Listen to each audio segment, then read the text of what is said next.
Bem-vindos à Live Automec, a live do maior evento de negócios da América Latina e que reúne as principais marcas de reposição e reparação com suas soluções para veículos leves, pesados e comerciais.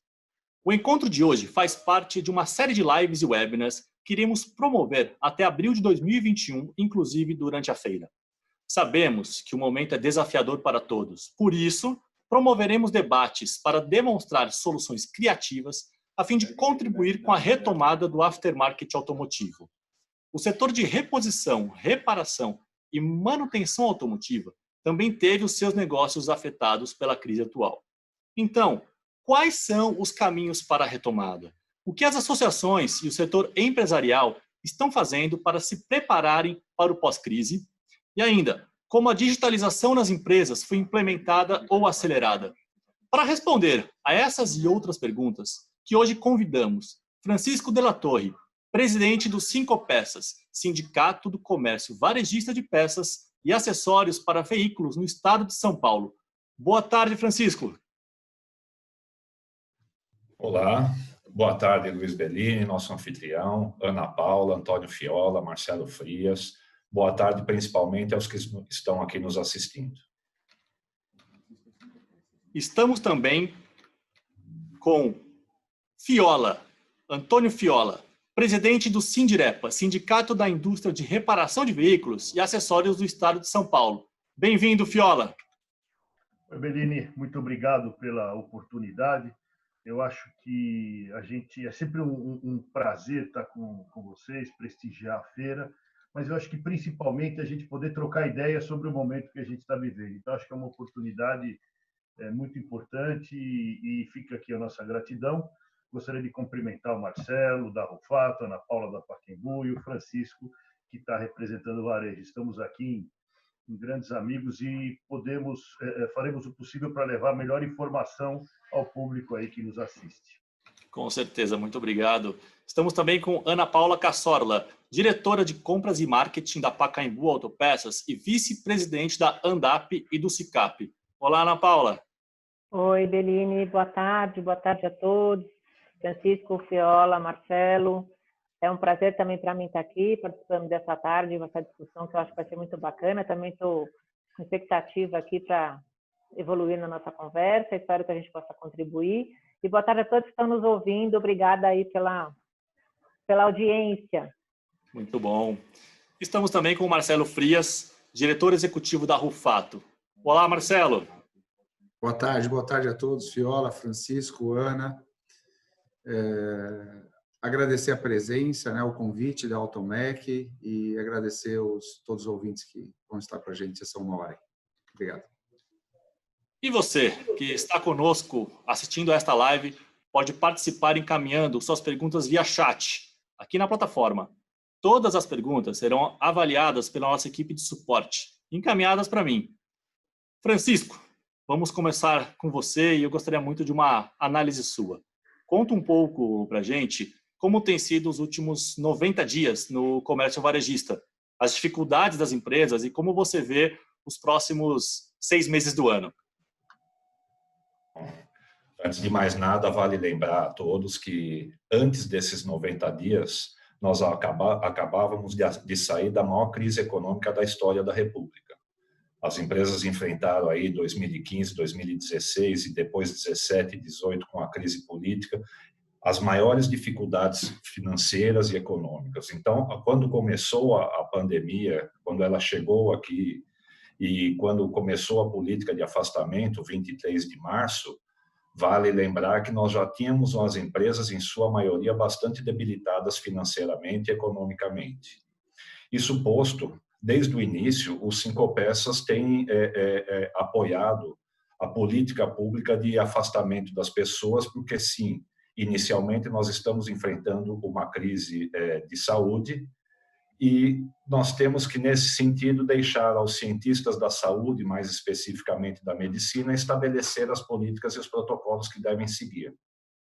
Mas, por outro lado, isso iniciou aí um debate sobre a abertura prematuramente, e nós do Cinco Peças entendemos que este debate não era oportuno, porque tirou o foco daquilo que nós, dos Cinco Peças e as empresas mais almejavam, que era, para que elas pudessem permanecer fechadas, haveria necessidade de aportes bastante maciços por parte do setor público junto às mesmas empresas. O governo de São Paulo, que tem capitaneado aqui o afastamento e o fechamento das empresas durante esses quase 100 dias, até o momento, ele disponibilizou apenas 650 milhões de reais para o comércio em geral, e este dinheiro ele é menos de um dia do faturamento do comércio paulista. O comércio São Paulo fatura mais de 1 bilhão por dia. Então, o Cinco Peças tem centrado as suas ações exatamente cobrando do poder público, e o estadual, o municipal e o federal, que se aporte mais recursos para que as empresas possam sobreviver. As empresas, passado quase 100 dias de afastamento e com o faturamento bastante debilitado, estão muito sentidas, estão bastante com muitas dificuldades financeiras na manutenção dos seus quadros de funcionário, na continuação do pagamento dos seus contratos previamente estabelecidos, e nós continuamos firmes no propósito de que a única forma das empresas poderem sobreviver por esse afastamento, superar essa pandemia e a crise econômica que já está aí e que vai permanecer por um bom tempo, é que sim, o governo federal e o estadual e o municipal deixem de ter como principal preocupação a questão fiscal, que depois nós vamos resolver isso, e passem a se preocupar mais com as empresas, porque é nelas que nós temos os empregos. Essa situação toda eu vejo como se fosse o famoso caso, quer dizer, o ladrão que aporta uma vítima pedindo a vida ou a bolsa. Então, nós temos aí, quer dizer, é melhor que se entregue a bolsa, porque a vida talvez você salve. Se você abrir mão de entregar a bolsa e você fatalmente vai perder a vida, e a bolsa não vai te resolver nada uma vez que você não estará vivo. Então, esse discurso todo que nós temos visto aí por parte grande do empresariado, de alguns setores da sociedade, não, nós temos que abrir. Não, nós temos que seguir os protocolos estabelecidos pelo setor de saúde, mas temos que ser firmes em cobrar do poder público aportes para que as empresas possam suportar a travessia desse cenário tão desastroso que nós estamos atravessando. Muito bom, muito obrigado pela análise inicial, Francisco. E Fiola, agora é a sua vez. Eu também gostaria de uma análise sua com a seguinte pergunta, né? Como está o impacto da crise na cadeia de reparação automotiva? Eu queria uma análise sua sobre isso. E depois da sua resposta, por favor, fique à vontade para conduzir o debate com os nossos convidados. A casa é sua, Fiola. Obrigado, Bellini. É claro que a gente vive um momento único, né? E na reparação, a gente está na ponta e a gente verifica algumas alterações do comportamento do consumidor. Primeiro, a gente sabe que houve uma drástica queda na quilometragem média, quer dizer, houve uma drástica queda na venda de combustível. E, obviamente, o consumidor a gente teve uma queda de passagens em torno de 20 e poucos %, mas o ticket médio caiu muito mais que isso. Então, porque a pessoa está muito assustada, a maioria do consumidor ainda está assustado, né? Por outro lado, a gente não quer mais pensar nesse cenário momentâneo, porque assim, a gente enfrentou uma crise em vários aspectos. Primeiro, uma crise que a gente tem medo, a gente está prezando pela saúde nossa e dos nossos familiares. Segundo, que você tem uma crise financeira, uma crise política, e tudo isso vem junto com o nosso dia a dia. Ao tempo que a oficina, através de um manifesto que nós fizemos ao governador do estado, ela foi considerada uma atividade essencial, mas, ao mesmo tempo, a gente teve um desabastecimento de peças, porque muitas indústrias pararam. Então, a gente teve uma série de fatores que vieram a nos impactar muito forte. Você tem uma alteração no comportamento das locadoras de carro, que estavam aí sobrevivendo muito por conta desse modelo de carro alugado para aplicativos. Os aplicativos aí estão sofrendo uma drástica transformação também. E a gente não sabe como é que vai ser esse retorno, mas é claro que a gente espera e a gente vai torcer muito para que esse retorno seja com o consumidor que vai querer mais utilizar o seu próprio meio de transporte, que vai se dirigir mais à oficina, e a gente vai ter que ser criativo, quer dizer, eu vou ter que me dirigir a esse consumidor exatamente no dia que ele vai ficar em home office, eu vou tentar arrumar o carro dele. Essas mudanças a gente vai tentar transformar todas em mudanças positivas para o setor. E aproveitando aí que você me deu a oportunidade, me concedeu a palavra, eu já queria inicialmente interagir aqui com o Marcelo e com a Ana Paula, né? Eu queria que o Marcelo da Rufato, a Ana Paula da Pacaembu. Acho que vocês acertaram muito num público extremamente heterogêneo, porque a gente tem a Ana Paula com distribuição de pesados, a gente tem o Marcelo com distribuição de peças, também para a parte externa do veículo, que é um mercado que está sofrendo também uma grande transformação, e o Francisco falando por conta do varejo. Então, acho que a gente pode iniciar até mesmo nesse termo que eu brinquei sempre com vocês, que eu gostei muito, que é o nosso novo normal. Ana Paula, nesse novo normal, a gente percebe que talvez o impacto no pesado não tenha sido tão forte. Por outro lado, nos transportes rodoviários, né, a gente sabe que houve um impacto forte, mas eu queria que você dissesse desse novo normal, nesses últimos 80 dias, né, praticamente 90 dias, como é que tem sido aí o relacionamento de vocês com os clientes, com os fabricantes e até mesmo com o mercado em geral?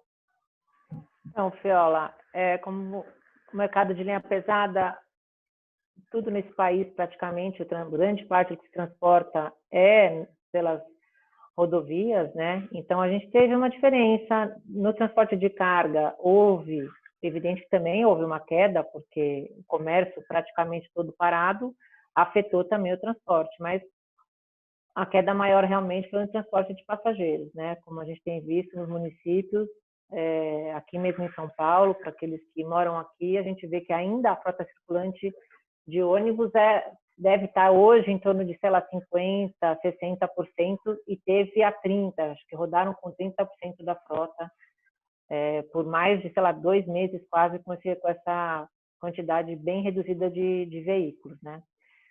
Com as pessoas paradas também em casa, né? A maioria não se locomovendo. Então, assim, houve muita redução.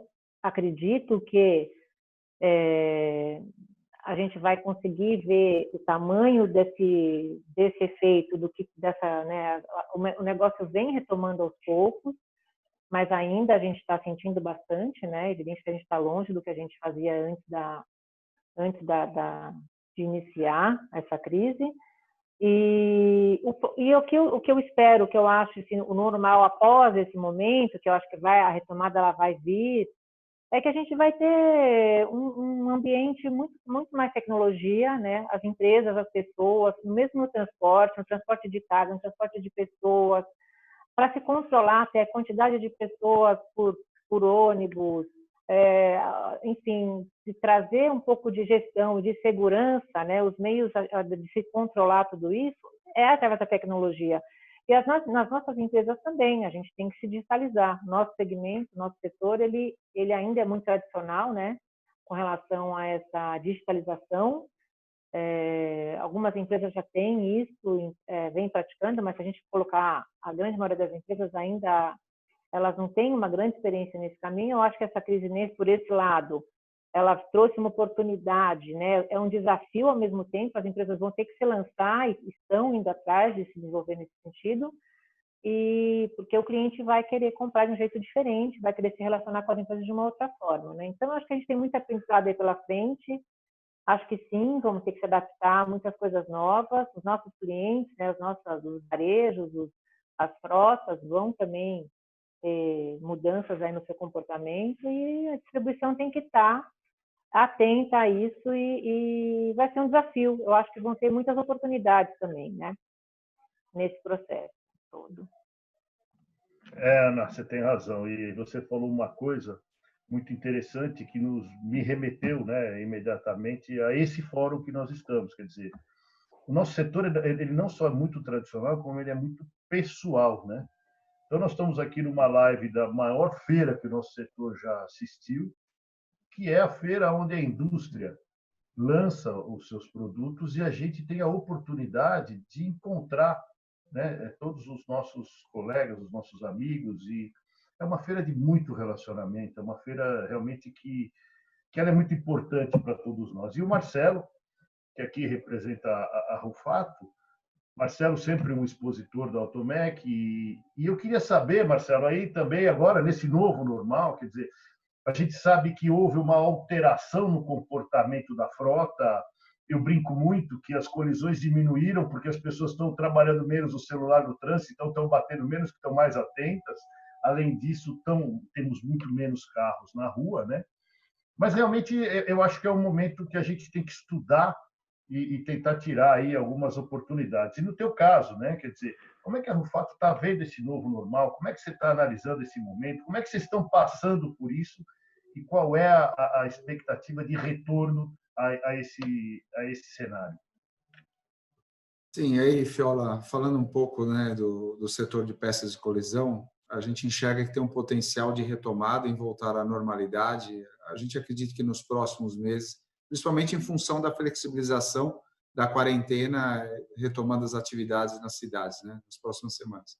E a gente espera que o consumo de peça de reposição para colisão em geral possa voltar à normalidade aí nos próximos meses, né? Então, a gente sabe que o setor tem um potencial enorme, né? Por outro lado, o impacto no início pegou todos de surpresa, né? As vendas foram bem impactadas de imediato, principalmente em função do fechamento do comércio e circulação de veículos, como vocês falaram. A gente teve, óbvio, uma redução no consumo das vendas, mas a gente tem observado que essa retomada está sendo gradativa, já desde maio e no início desse mês já, né? Então, a expectativa é que a gente acredita que volta ao normal nos próximos meses e, quem sabe, aí a gente tem um faturamento no segundo semestre igual ou superior do ano passado, né? Por outro lado, o que a gente observa como comportamento de frota na parte de colisão reparável, né? A gente vê uma oportunidade pela frente. O nosso segmento de peças de reposição de colisão é muito grande. Então, a gente acredita que, em função da crise, as montadoras vão procurar reduzir os custos e vai procurar buscar melhorar a margem. E como elas vão fazer isso? Através de redução de lançamentos de novos carros. Elas vão aproveitar muito mais o compartilhamento de peças entre os próprios carros das marcas e modelo, então isso é importante, além de manter por muito mais tempo o mesmo modelo de carro no mercado, para otimizar o quê? Os estoques dela. Com isso, a redução em desenvolvimento através de adiamento de novos lançamentos. Eles vão demorar para lançar novos carros, né? Vão segurar isso. E aí, onde entra a grande oportunidade para a gente? Como um todo, a oportunidade de a gente ter menos SKUs para administrar, né? Gerenciar esses estoques, podendo ter uma redução de nível de inventário e melhorando essa margem para nós e, principalmente, passando esses preços para os clientes finais. Então, essa mudança de comportamento do consumidor para nós, esse novo normal, onde a economia vai se recuperar lentamente e a taxa de desemprego vai se recuperar aos poucos, o consumidor tende a não trocar o seu carro usado por um bom período de tempo. Então, haja visto o que eu comentei anteriormente, que a redução dos lançamentos pelas montadoras vai deixar o consumidor o carro dele muito mais próximo de um carro zero, por falta de lançamento. Com isso, ele vai ficar mais tempo com o carro, gera mais troca de peças no mercado do aftermarket e uma oportunidade de a gente ter estoque para atender essa demanda. Então, acho que quando a gente analisa isso, olha o nível de desemprego, a necessidade de reparação de carros e a demanda na utilização por transporte público, faz também que a gente, em todo o país, tenha uma circulação de carro para evitar um pouco o transporte público nesse começo. Isso vai ajudar que a população passe a depender do carro dela. Para isso, ela vai fazer o quê? Vai manter em bom estado de conservação os carros dela, né? Os veículos. Então, com isso, nosso mercado tende a crescer, principalmente pela redução do poder aquisitivo do consumidor em adquirir um veículo novo. Então, é onde a gente está procurando acreditar. Copo meio cheio, né? É interessante isso que ele está falando, Marcelo, porque a gente que está há mais tempo no mercado, eu pessoalmente atravessei as crises aí dos anos 80, que foram uma escola E sempre foi recorrente que nas crises econômicas o setor de reposição e reparação automotivo ele tem uma boa performance, exatamente pela queda de renda da população, pelas dificuldades financeiras que todos se encontram, então eles passam a ter que manter os seus carros pela impossibilidade de comprar novos carros. Existe sim uma demanda aí que está represada. Autopeças é um produto de demanda inelástica, então quebrou, tem que consertar. Então eu acredito também, quer dizer, que a resposta da retomada ela passa no nosso setor especificamente, ela será rápida, exatamente por conta dessa demanda reprimida, e nós temos que considerar também que o carro, quando fica parado dentro de uma garagem, ele acaba quebrando algumas partes que normalmente eles não quebravam. Então, a nossa expectativa no Sincopes é uma alta venda de baterias, alta venda de pneus, porque muita gente deixa o carro estacionado sem a calibragem máxima, então o pneu fica faceado, filtros, fluidos, aditivos, também eles tendem a se estragar. A gasolina se oxida parada no tanque, então nós entendemos que na parte de alimentação nós vamos ter aí uma boa demanda de venda de peças e de serviços. Então nós também, do Sincopes, estamos bastante otimistas com relação a esse primeiro momento da retomada. Só colaborando um pouco com essa discussão, a gente concordo com você, Francisco. A gente teve a diferença que eu vejo dessa crise que a gente está tendo hoje com as anteriores é que nas anteriores a circulação não reduziu, né? E agora o que a gente teve foi uma grande redução de utilização da frota. Mas a nossa frota reparável, esse ano e os próximos, ela tem até um pequeno crescimento. Então, assim, a frota reparável acima de 4 anos, ela não diminuiu, tem até uma pequena elevação, tanto de veículos comerciais quanto de veículos leves. Isso para as oficinas, para o varejo, para a distribuição e também para a parte externa de colisão, eu acho que são oportunidades, né? Porque essa frota ela virá, assim, o mercado realmente vai retomar, o cenário que o Marcelo colocou, eu acho que é isso mesmo, acho que a recuperação para a linha leve, eu acho que ela será até mais rápida, como um V mesmo, a gente já vê o movimento voltando, né? O varejo agora podendo abrir suas portas, trabalhar normalmente, acho que isso vai, as oficinas vão receber esses veículos e vão voltar seus negócios, né, com rapidez. E na linha leve, talvez um pouco mais demorado esse retorno, mais como um U, né? Mas também eu acho que é uma questão de 2 meses ou 3 meses para a gente já ter o mesmo efeito, né? A linha pesada ela depende mais da atividade econômica, está mais presa realmente ela depende mais da força da economia do país, então a gente talvez tenha uma recuperação um pouquinho mais lenta, mas eu também não acho que será demorada. Então acho que é por aí o cenário. Obrigado, Ana. Francisco, você começou a falar, né, e até você abordou temas muito interessantes do carro parado, mas agora, daqui a pouquinho, a gente vai abrir aí para as questões dos nossos participantes, que é para também a gente poder ter questões, interagir, saber o que eles estão querendo falar, né? Aí eu te pergunto o seguinte, E Fiola, só cortando você rapidamente, eu já adianto que tem bastante pergunta aqui, tá? E não só do pessoal do Brasil, tem gente da América Latina como um todo. Então é muito interessante. Obrigado pela participação, a gente já vai atender. Então, Francisco, como é que está a relação do varejo nesse momento com a oficina e com o consumidor final? Como é que está o balcão? Como é que está o relacionamento? Como é que está esse momento de relacionamento? Porque a gente sabe que nosso setor, o meu e o seu, né, o varejo e o reparador, sempre foram muito amigos, sempre foram muito próximos. E eu vejo uma mudança, né? A gente está indo muito menos à loja, enfim, a gente está tendo muito menos contato. Como é que você está vendo esse momento? Bom, desde do início do afastamento, as oficinas foram tratadas como atividade essencial. E para as oficinas poderem operar, muito embora nós sabemos que houve uma queda significativa na demanda por serviço dentro das oficinas, mas para essas oficinas poderem operar, elas precisaram do varejo. O varejo ele continuou trabalhando ao longo de todo esse período aí através de drive-thru, através das entregas delivery, que já era um sistema de trabalhar, principalmente a delivery, que a gente já estabelecido nas nossas longas e históricas relações com as oficinas.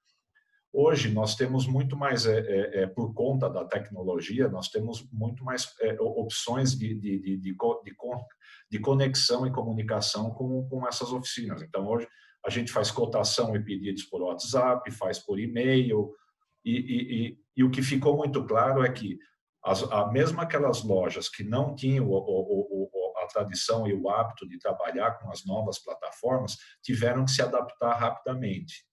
E isto veio para ficar. Quer dizer, eu quero aproveitar o gancho da Ana Paula, quando ela falou da digitalização, eu concordo plenamente com você, Ana Paula, quer dizer,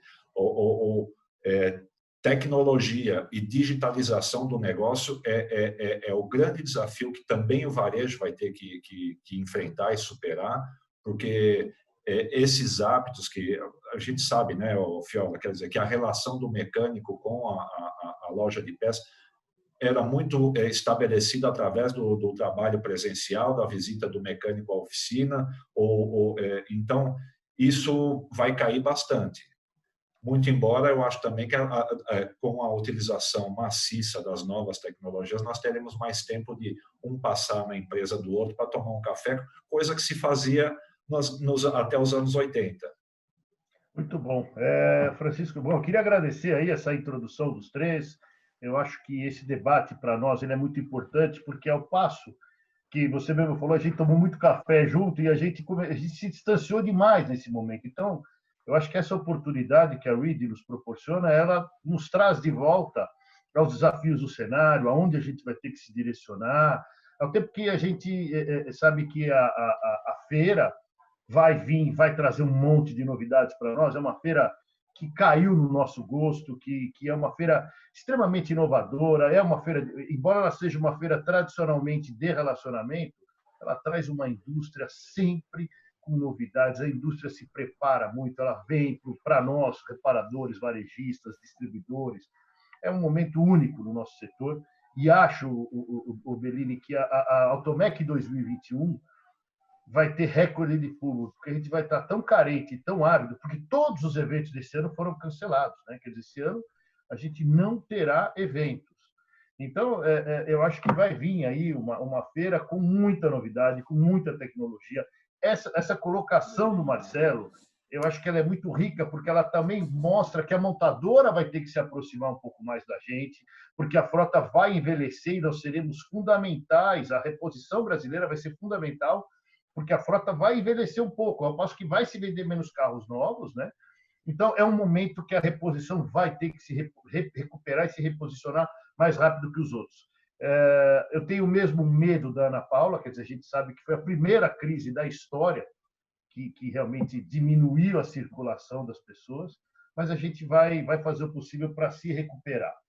Então, eu gostaria aí que você verificasse o que você tem de perguntas para nós, com certeza, para a gente poder responder aí.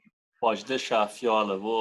A gente está chegando aí nos primeiros 30 minutos de live e eu vou pedir, antes de começar as perguntas do público, que eu já selecionei algumas bem interessantes, eu vou pedir para a nossa equipe que está aí na produção para liberar uma pesquisa. A gente vai mandar uma pesquisa para o público que está assistindo, né, com algumas perguntas bem interessantes sobre como que a crise tem afetado as empresas e algumas outras que depois a gente vai soltar com matéria, com reportagem nas nossas redes sociais, tá?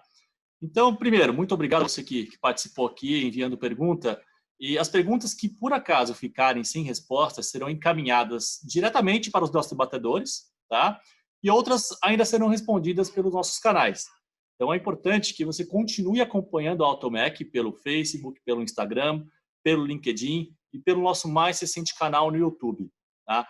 A primeira pergunta que eu recebi aqui, desculpa e que eu quero... interromper. Sim.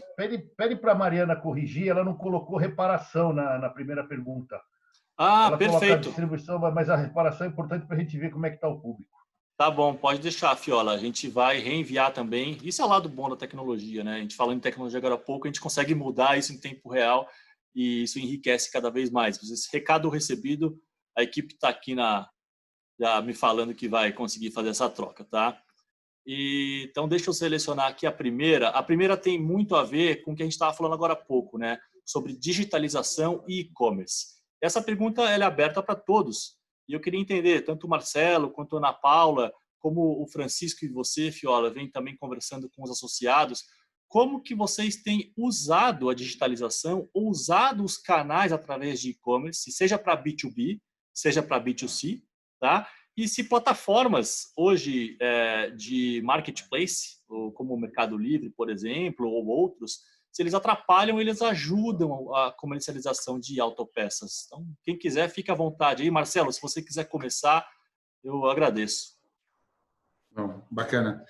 Na verdade, o plataforma e-commerce ou marketplace ajudou o nosso segmento, né? Porque é uma opção do consumidor poder estar comprando essa peça, né? Comparar preços, né? Falando um pouquinho da gente da Rufato, o que a gente fez, né? A gente aproveitou um pouco dessa crise também para reforçar essa parte de digitalização. Então, a gente estava para implementar um WMS, um RP, um próprio B2B, né? Então, a gente aproveitou e acelerou, pegou essas primeiras semanas da crise, que estava com volume mais baixo, e acelerou. E o que a gente fez para o consumidor final? Eu não vendo direto na internet, mas o meu cliente vende. Então, o que a gente fez? A gente passou a flexibilizar para ele. Hoje, eu disponibilizo um TXT, que ele consegue ver meu estoque, né? Tem muitos clientes nossos que compram olhando o meu estoque, sem ter inventário, vende na internet, coloca o pedido para pegar comigo em menos de 24 horas. Então, assim, a gente é uma base para eles também, né? Então, acho que não tem como dizer que o e-commerce e o marketplace não ajudam o mercado de autopeças. Então, para a gente é uma oportunidade, e só acelerou. Da minha parte aqui, o Belino, que eu tenho, a gente também aproveitou esse momento que a gente já estava estudando e vendo como entrar nessa, né, digitalizar a nossa empresa em todos os processos, não só na venda em si. A gente também aproveitou esse momento para evoluir essas buscas. A gente ainda não tem nada implementado, mas a gente correu muito, porque é muito difícil, na realidade. A nossa empresa também ela é totalmente relacionamento B2B. A gente tem atuação em muitos estados, são vários regulamentos de CMS, preços diferentes, depende do tipo de cliente. Então, assim, não é diferente de um varejinho ou de alguém que abre um pequeno negócio para vender produtos pela internet. A gente tem muitas regras que a gente tem que manter atrelado a esse sistema e isso tem que funcionar muito bem para não prejudicar o nível de serviço que a gente tem hoje com o mercado. Então, a gente está correndo também com isso, investindo bastante e, com certeza, a gente vai ter em breve aí alguma coisa bem legal para os nossos clientes. E também nessa linha B2B, né? Facilitando. Eles já não trabalham com estoque, tanto o varejo quanto a frota, então a gente vai hoje disponibilizar ainda, né, disponibilizar mais agilidade na prestação desse serviço, como o Marcelo colocou, e eu acho que vai aliviar a cadeia como um todo, do tamanho de inventário, porque a gente fala não tem estoque, mas acaba tendo um pouco, né? O próprio varejo, ele usa muito estoque do distribuidor, por exemplo, depois pode até falar um pouco sobre isso, mas ele acaba tendo estoque, né?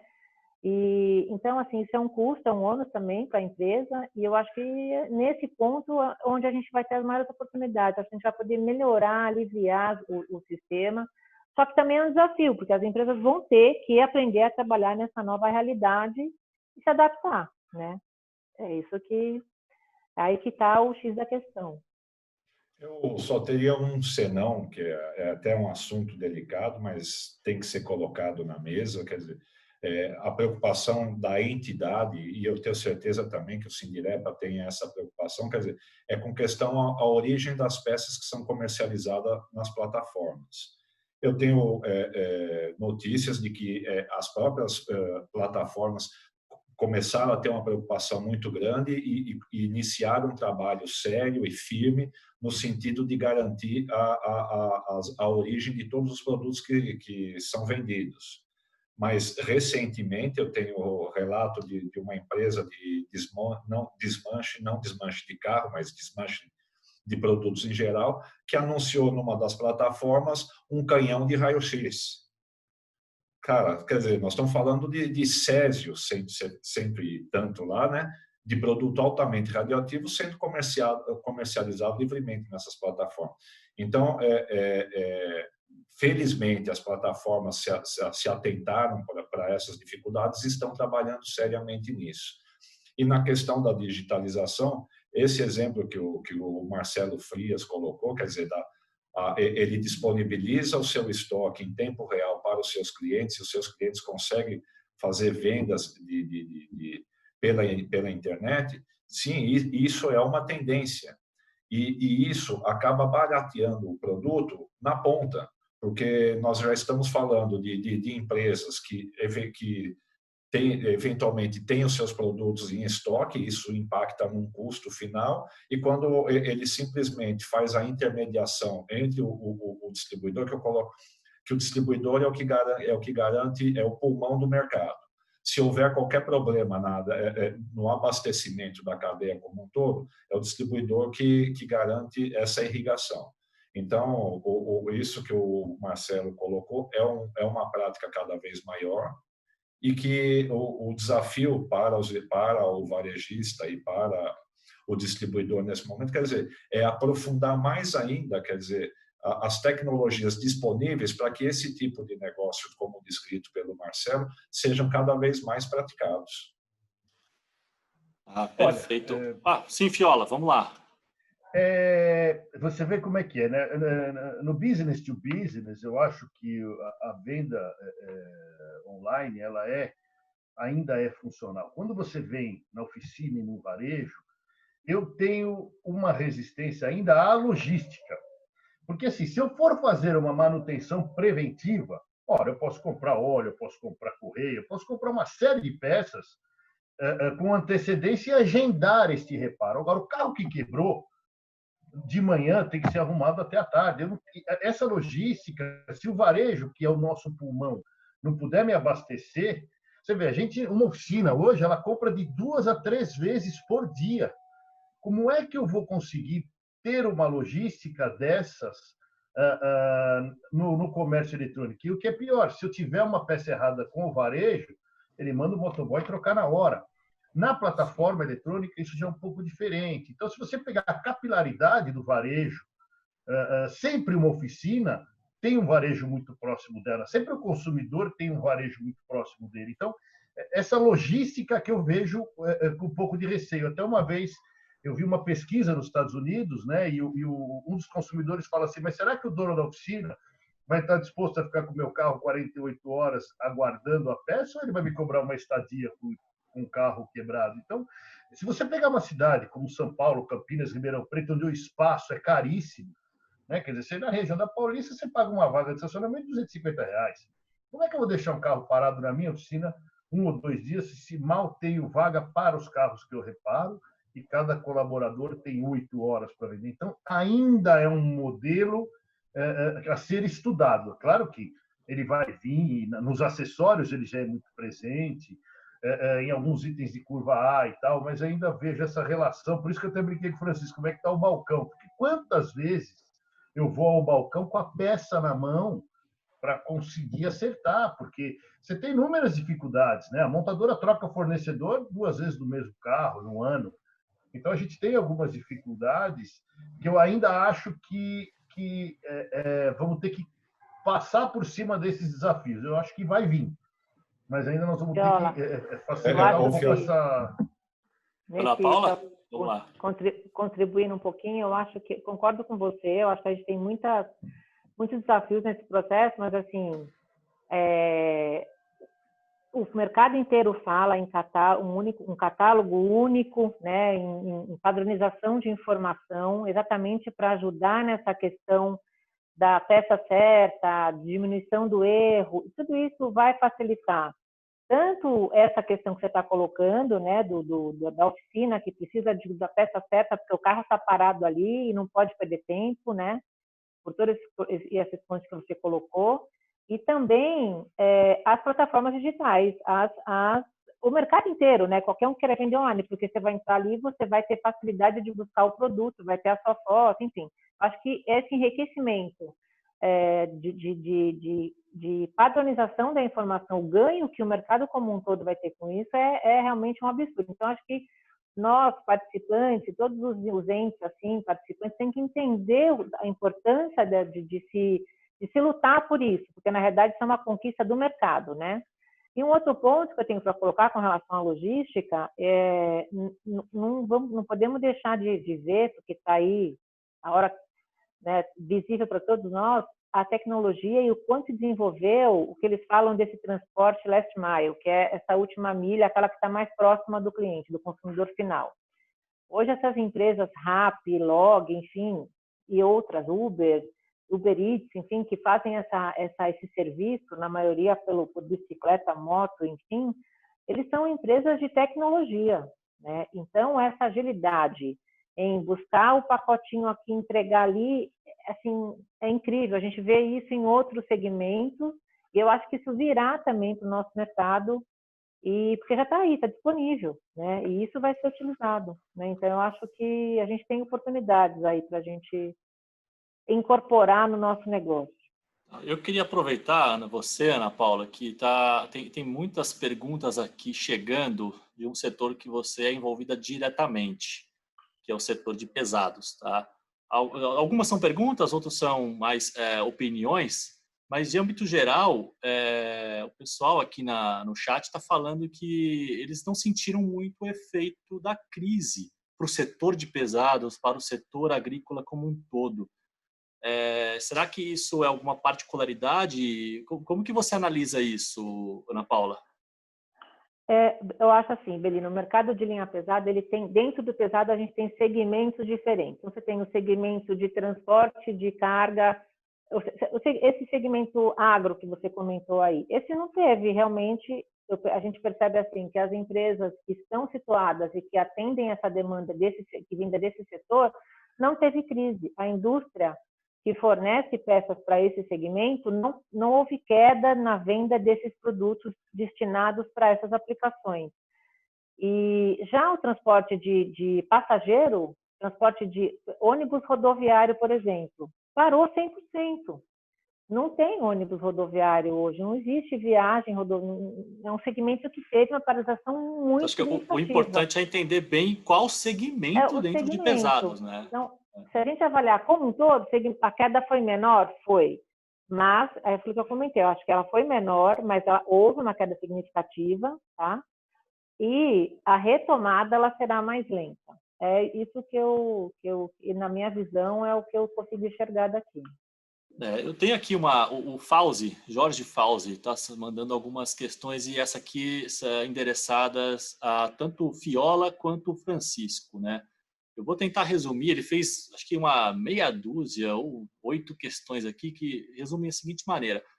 As empresas associadas de vocês, vocês sabem dizer se elas conseguiram ter acesso aos incentivos governamentais, crédito, financiamento como um todo, ou qualquer tipo de auxílio? Vocês conseguem dar um geral? Quer começar, Francisco? Sim. Como eu disse anteriormente, quer dizer, com relação à oferta de financiamento que o governo estadual fez, que foi muito pouco, haja vista o faturamento diário do comércio. Com relação ao governo federal, muito embora tenha disponibilizado boas linhas de crédito, ele terceirizou para os bancos privados a questão do risco desses empréstimos. E a gente sabe que a primeira atitude dos bancos foi exatamente a de qualificar os riscos para as empresas que estavam emprestando. Empresas enormes, com grande histórico de relacionamento com esses mesmos bancos, não tiveram acesso.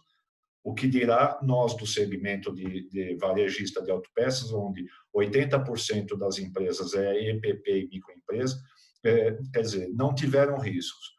Passados aí 2 meses e meio, é que o governo federal agora acenou, que ainda não está disponível, com a possibilidade de, ou o Tesouro, não está claro, isso ainda se ficará por conta do Tesouro Nacional, do BNDES e do Banco Central, eles assumirem o risco das operações de crédito junto aos bancos. Então, quer dizer, sim, muito embora o governo federal disponibilizou um volume de recursos bastante significante, as empresas não tiveram acessos, exatamente porque os bancos, a primeira decisão dos bancos foi a qualificação dos riscos.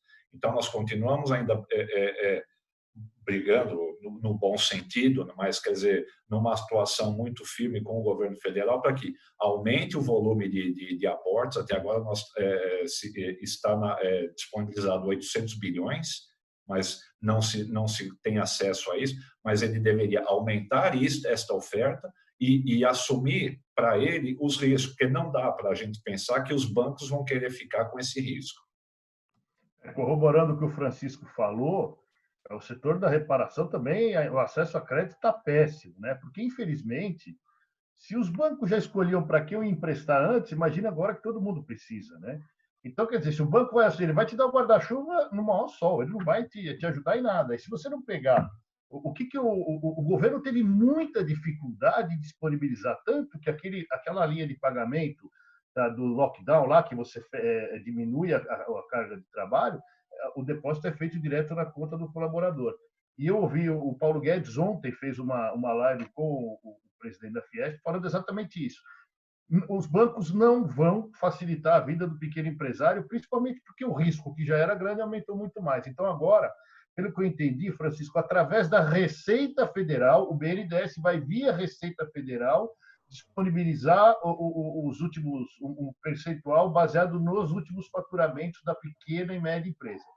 Porque, realmente, se não tirar o banco da jogada, porque qual é o spread que ele tem? A taxa é 3,8 ao ano, quer dizer, que banco que vai querer correr o risco para não ganhar quase nada no ponto de vista deles? Então, está muito difícil o crédito, mas acho que ele vai regulamentar isso até segunda-feira. O perigo é que, dado todo esse tempo que passou, quer dizer, a dificuldade, considerando todo esse tempo, muitas empresas já não têm mais nem o mínimo de saúde, porque ela teve que atravessar 100 dias com as portas fechadas, com faturamento zerado, muitas já quebraram. É lamentável o tempo de resposta que o governo está dando. Pelo que a gente lê muito no mercado, claro, não está restrito só, essa situação não está restrita só ao mercado ao nosso automotivo, mas parece que é muito geral, né? Mas eu tenho aqui primeiro aqui um pessoal da Colômbia está mandando oi aqui no chat, nossos amigos colombianos, e chegou uma pergunta aqui da Argentina, do Javier Flores. A pergunta é mais ou menos assim, ó, ele quer opinião. Olá, Javier! Você conhece, né, Fiola, o Javier, é verdade.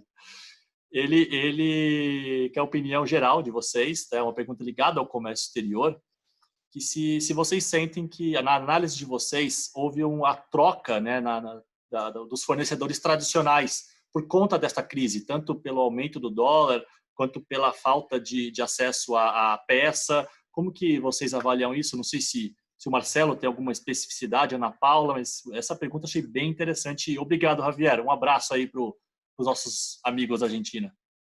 Boa tarde, Javier. Obrigada pela sua pergunta. Eu tenho uma opinião sobre isso, que até já comentei com outras pessoas. Eu acho o seguinte, eu acho que sim, temos essa...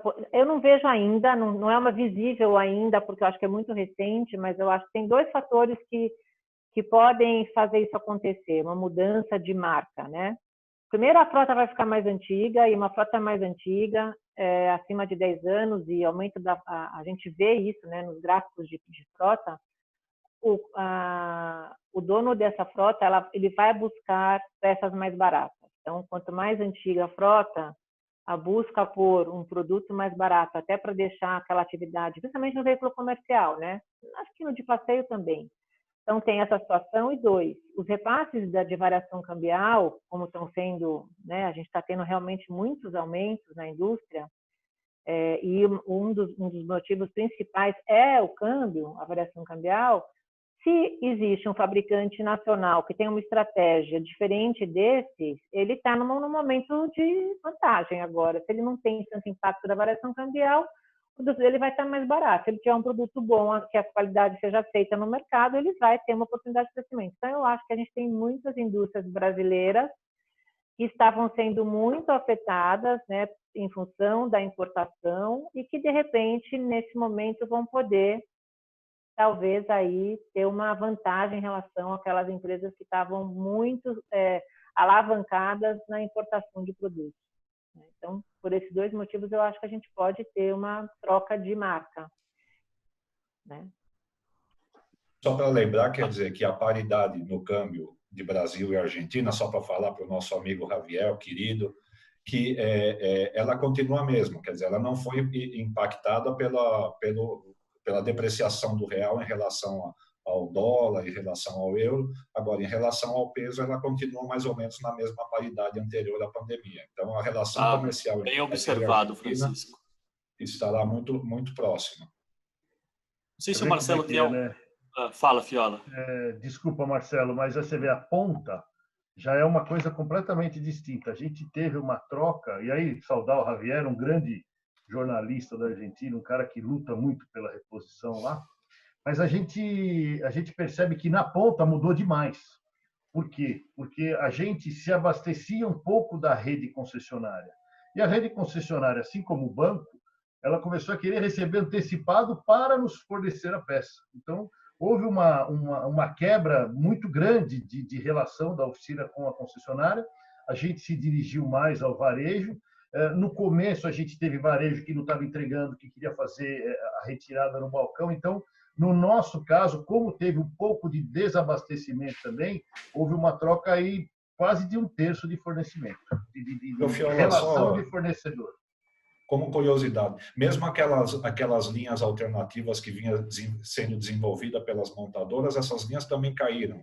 Foi o mesmo comportamento? Na verdade, o que caiu é a relação, né, Francisco? Você percebe que a concessionária ela se posiciona sempre como cativa, quer dizer, ela tem a peça que você precisa, ela se posiciona não como um objetivo de venda ou fidelização, né? Quer dizer, e a relação fica muito difícil, porque ele quer receber antecipado numa fase que a gente está tentando pagar o mais para frente possível, né? E eu não sei se o Marcelo tem algum comentário para fazer em relação a isso, mas eu tenho uma pergunta diretamente para ele aqui. Você tem algum comentário desse ponto, Marcelo, ou não? Não, acho que eles cobriram bem, o Javier. Maravilha. A pergunta é do Luciano Rufino de Souza. Ele não falou de onde ele é, mas ele quer saber, no seu caso, se o impacto cambial, né, influenciou na sua questão, na importação de produtos, troca de cadeia de fornecedores. Um caso muito específico, não sei se você o conhece, mas a pergunta achei bem interessante. E quais são as dificuldades dos próximos meses em relação à falta de produto e reposição de produtos importados?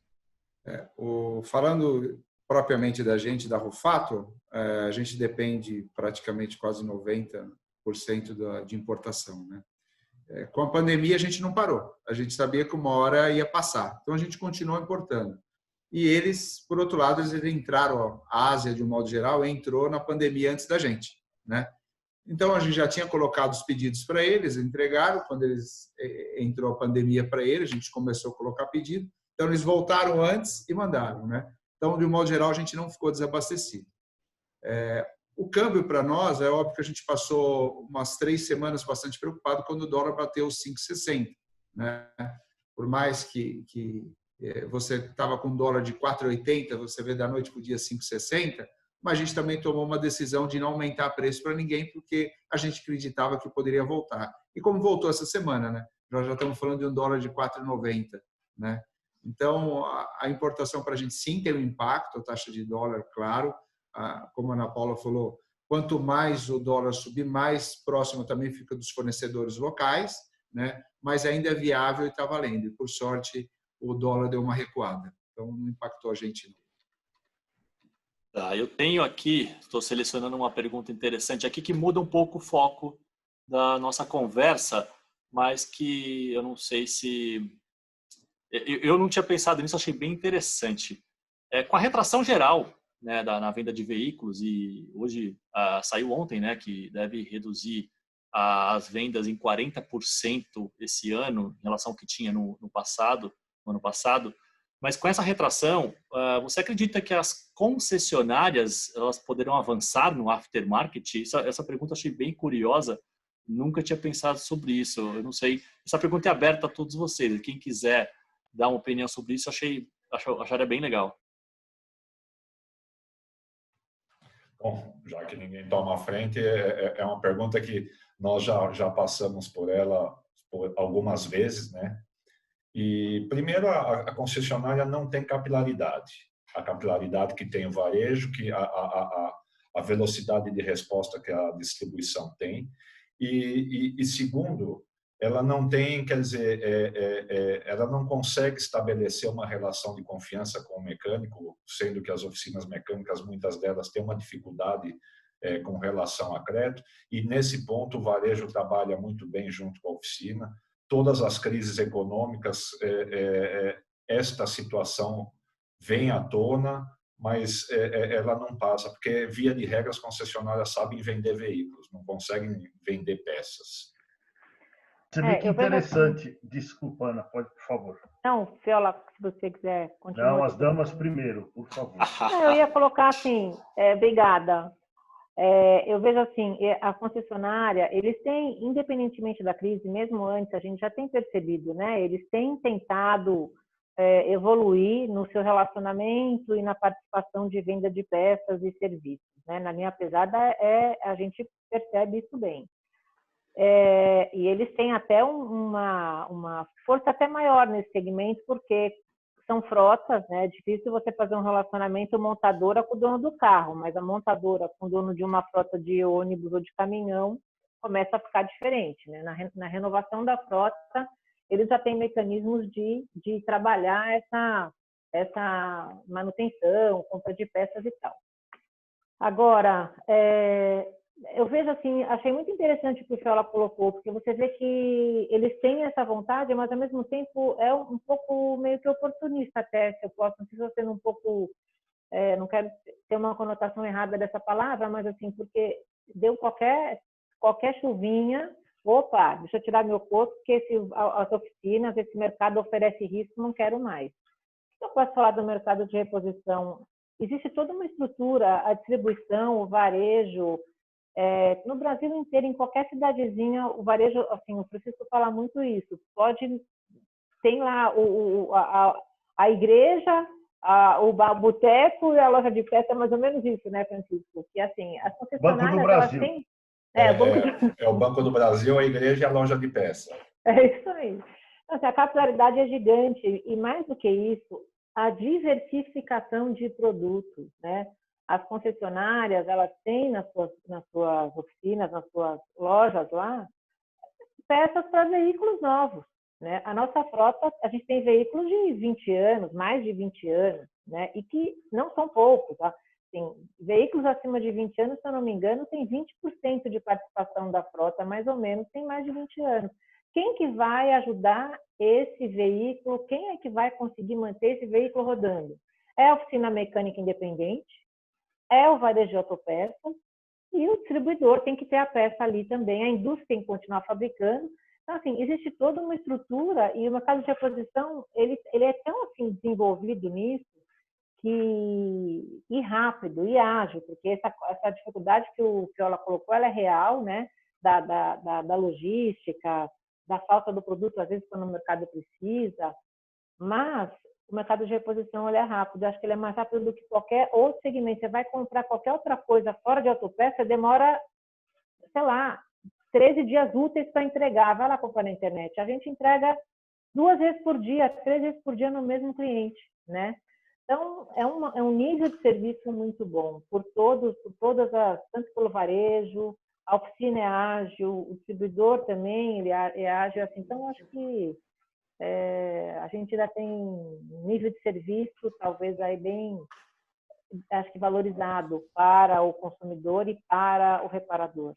Você vê que é isso que a Ana está colocando, é onde a gente também vê exatamente, talvez, a logística ainda do varejo, ela é muito mais ágil do que qualquer outra logística que possa virar a curto prazo. A longo prazo é claro que virá. Agora, no caso da concessionária, se você pegar de 2017 a 2019, ela veio tentando reconquistar a ponta, né? Quer dizer, então ela vinha se comportando e é isso mesmo. Aí, na hora que choveu, ele pegou e tirou o time, já se estragou de novo, porque aí o reparador agora, e o próprio varejista já estão desconfiados. Eles vinham com linhas, como o Francisco colocou, eles vinham com linhas diferenciadas, competindo até com preço. Agora, essa essa logística, esse atendimento, essa versatilidade, essa capilaridade que a gente tem na nossa cadeia, ela é imbatível. Aí, numa dessa, o cara vem e me fecha a porta, fica muito difícil a gente tentar retomar algum negócio, porque aí não sou eu que compro, né? Quer dizer, o meu colaborador que compra, por mais que esse balconista da concessionária tente desenvolver o relacionamento, fica difícil, porque agora ele está de mãos atadas. Fala, olha, você tem que me pagar para eu te entregar. Pô, como é que eu vou fazer? Eu vou cobrar adiantado do cliente? Ele não vai confiar na oficina. Então, isso realmente comprometeu muito a relação. Essa mácula fica, porque a cultura do varejista e do mecânico, com relação a relacionamento, é muito forte. Essa pergunta, ela mexe com bastante gente do mercado e, com certeza, daria para fazer um debate só sobre isso, eu tenho certeza. A gente não tem mais tempo, chegamos aí a 1 hora de debate. Se eu falar para vocês o tanto de pergunta que chegou aqui, já está batendo mais de 100 perguntas e tá difícil até de acompanhar agora. Aí. Com certeza. A gente vai fazer o seguinte, então, né? Só para lembrar, as perguntas que não foram respondidas, e eu gostaria de ficar mais 2, 3 horas aqui batendo papo sobre isso, serão encaminhadas diretamente para vocês, aquelas que forem diretas, e outras respondidas pelo nosso canal. Tá? Então, para a gente seguir no ritmo aqui de encerramento, eu queria abrir aí 1 minuto para cada um para poder dar as últimas palavras de agradecimento e depois eu vou fazer o encerramento para vocês. Então, começando por você, Marcelo. Primeiro, agradecer ao Tomec pelo convite, a vocês, né, por proporcionar essa live, a presença dos palestrantes, o Francisco, a Ana Paula, o Fiola e você, Berim, pela coordenação junto com a sua equipe, aos espectadores pela disponibilidade desse tempo aí com a gente em 1 hora. Obrigado a todos. Ana Paula, vamos com você? Oi, Bellini, posso sim. Para mim, eu quero agradecer aí também a participação. Achei muito interessante, bem bacana aí a iniciativa de vocês, da LEAD, em proporcionar essa troca de ideias aqui. Eu espero que tenha sido contribuído com o mercado, pelo menos o entendimento das coisas pelo problema que estamos passando, né?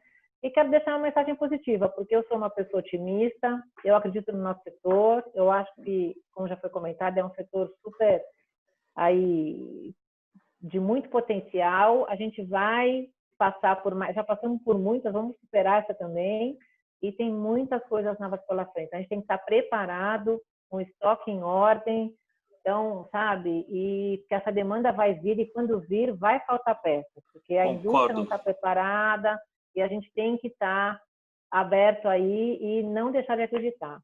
Concordo com Obrigada, você, Ana boa Paula. tarde. É isso aí, Beline, obrigada. Então, as colegas que participaram com a gente também, uma boa tarde, obrigada aí pela participação. Um abraço a todos. E antes de eu passar para o Francisco e para o Fiola, eu só queria lembrá-los que vocês receberam agora há pouco uma pesquisa de satisfação e gostaria muito da resposta de vocês, que vai nos ajudar a cada vez melhorar mais essa série de lives e webinars que vamos fazer. Então, Francisco. Eu só posso agradecer a RITS pela oportunidade, aos companheiros que participaram comigo aqui nesse encontro, foi muito enriquecedor para mim, eu aprendi com vocês, quero agradecer a todos que nos acompanharam e gostaria também de deixar um recado, sim, para o varejo e para a reposição em geral, que nós vamos voltar, as atividades serão retomadas, esse segmento sempre soube dar uma resposta adequada na retomada da atividade econômica. Eu sei que esta crise, daqui para frente, mais econômica do que de saúde, vai ser a maior crise que esse país já enfrentou, mas eu estou muito confiante que nós vamos superar sim e vamos continuar sabendo fazer negócios e manter essa frota circulante com bons preços, com segurança e bastante ágil no atendimento às respostas. Com certeza. A capacidade do brasileiro de se reinventar e se adaptar é impressionante. Fiola, com você. Bom, inicialmente, eu acho que não tenho como agradecer você, Beline, a RID, pela oportunidade, porque você vê como é rico. A gente já sai daqui um pouco mais otimista, com vontade de ir para o trabalho, de fazer alguma coisa diferente. A gente sabe que vai passar, né?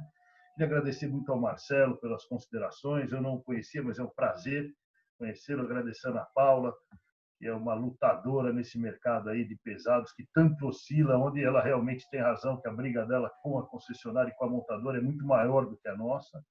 Agradecer também aí ao Francisco, que é nosso amigo, nosso parceiro, mas eu acho que principalmente a todas essas pessoas que nos acompanharam. Isso mostra, primeiro, a credibilidade da feira e a nossa credibilidade. Então, eu queria agradecer a todos que participaram, que perguntaram.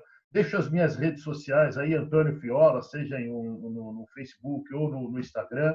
Eu sempre coloco vídeos, às vezes um pouco polêmicos, sobre relacionamento com montadora, com concessionária, até mesmo com as seguradoras, mas acho importante a gente tentar divulgar o melhor conteúdo possível para colaborar com o dia a dia do setor.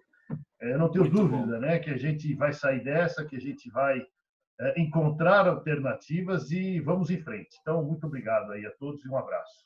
Muito bom. Então, assim, chegou pergunta aqui sobre empreendedorismo, chegou pergunta, uma série de outras coisas que nos levariam muito mais tempo. Mas, é o seguinte, então, para você, essa foi a primeira live Automec. Estamos preparando uma série de lives e webinars que iremos promover até abril de 2021. E a Automec do ano que vem promete entender muito bem qual que é esse novo normal, como o Fiola colocou no começo da nossa conversa. Algumas perguntas que chegaram foram tratadas logo no início. Eu vi que essas pessoas chegaram para aproximadamente uns 30 minutos aí de live. Então, para você que não acompanhou a live toda e para você que não conseguiu ficar até o final, essa live vai ser disponibilizada para assistir on demand daqui a alguns dias e você vai poder acompanhar pelos nossos canais, tá? Agradeço mais uma vez pelo apoio das associações do setor que estão sempre conosco. Serginho, recebi aqui a sua pergunta, Serginho do Sindirep, um abraço, não deu para colocar aqui no ar, mas foi muito bom. Então, obrigado a você que está nos assistindo e por participar deste primeiro encontro. Para saber mais sobre a Automec, acesse automecfeira.com.br e acompanhe a nossa programação. Em breve, a live on demand no nosso site para você poder assistir e ainda materiais e análises de mercado para você poder fazer o download. Muito obrigado e até breve.